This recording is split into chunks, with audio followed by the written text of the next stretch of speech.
Education হাবে আপনাদেরকে আবারও স্বাগতম। তা আমরা আজকে দেখাবো কিভাবে রোল এবং রোলের বিপরীতে পারমিশন অ্যাড করা হয়। তো আমরা অ্যাডমিনিস্ট্রেশন সেকশনে যাব, সেখানে রোল অ্যান্ড পারমিশন মেনুতে আসবো। এখানে দেখেন 4টা রোল অলরেডি ডিফল্ট অবস্থায় দেয়া আছে, আপনি এগুলা আপডেট অথবা ডিলিট করতে পারবেন না। তা আপনি নতুন করে রোল তৈরি করতে পারবেন এবং ওই রোলে পারমিশন দিতে পারবেন। তা আমরা নিউ রোলের ক্লিক করলাম। এখানে আমরা একটা রোল তৈরি করতে পারি, যেমন অ্যাকাউন্টেন্ট একটা রোল তৈরি করলাম। এখন এই রোলে আমরা কি কি পারমিশন দেব সেটা এখান থেকে সিলেক্ট করব। তা আমরা চাইলে সিলেক্ট অল যদি দিতে চাই তাহলে অ্যাডমিনের রোলেই হয়ে গেল, মানে সবকিছুই সে অ্যাক্সেস পাবে। তো আমরা যদি ম্যাক্সিমাম রোলগুলো তাকে দিতে চাই তাহলে সিলেক্ট অল দিয়ে আমরা জাস্ট ডিসিলেক্ট করে দিব কি কি বিষয়গুলা তাকে দেব বা দেব না। যেমন এটা আমি ডিপার্টমেন্ট শুধু সে পড়তে পারবে, তারপর সাবজেক্টস সে পড়তে পারবে, স্টুডেন্টস সে ক্রিয়েট করতে পারবে না, আপডেট করতে পারবে না, ডিলিট করতে পারবে না, শুধু লিস্ট দেখতে পারবে এবং এক্সপোর্ট মানে স্টুডেন্টের লিস্ট এক্সপোর্ট করতে পারবে। পিরিয়ড সে চাইলে শুধু সবগুলো দিতে পারি, জাস্ট আমি এক্সাম্পলের খাতিরে দেখাচ্ছি। আপনারা আপনাদের নিজের মতো করে কোনটা অ্যাক্সেস দিবেন কোনটা দিবেন না সেটা আপনারা বিবেচনা করে দিবেন। সিলেবাস সে তৈরি করতে পারবে, আপডেট করতে পারবে, ডিলিট করতে পারবে না, আমরা এরকম দিলাম। অ্যাটেন্ডেন্স সে রিড করতে পারবে, অ্যাটেন্ডেন্স অ্যাকাউন্টেন্ট তো অ্যাটেন্ডেন্স নিবে না, আমরা এগুলা শুধুমাত্র রিড অ্যান্ড এক্সপোর্ট এই দুইটাই দিলাম।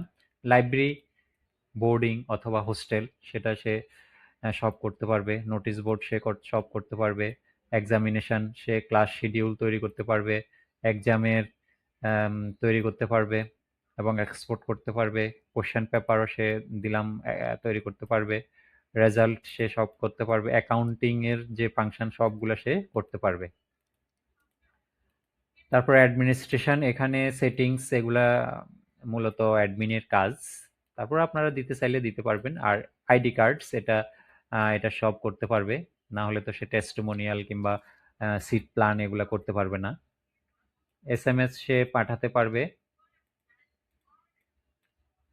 রিসাইকেল বিন সে পড়তে পারবে, আর রোল পারমিশন সে এটা শুধুমাত্র অ্যাডমিনের অ্যাক্সেস দেওয়া ভালো। সেভ রোল, ব্যাস হয়ে গেল, আমরা এখানে অ্যাকাউন্টেন্ট তৈরি করে ফেললাম। এখন এই অ্যাকাউন্টেন্টটা আমরা কাকে দিতে চাই সেটা জাস্ট এখানে স্টাফ মেনুতে গিয়ে এখান থেকে আমরা নতুন করে যখন ক্রিয়েট করব স্টাফ, তখন দেখেন এখানে অ্যাসাইনড রোল যে ফিল্ডটা, এটার মধ্যে দেখেন অ্যাকাউন্টেন্ট রোলটা এখানে চলে আসছে। আমরা এখানে অ্যাকাউন্টেন্ট সিলেক্ট করে দিব, তাহলে এই স্টাফ অ্যাকাউন্টেন্ট রোলটা পেয়ে যাবে। অ্যাকাউন্টেন্টের জন্য আমরা যে পারমিশনগুলো দিছি সেগুলাই সে শুধুমাত্র ব্যবহার করতে পারবে।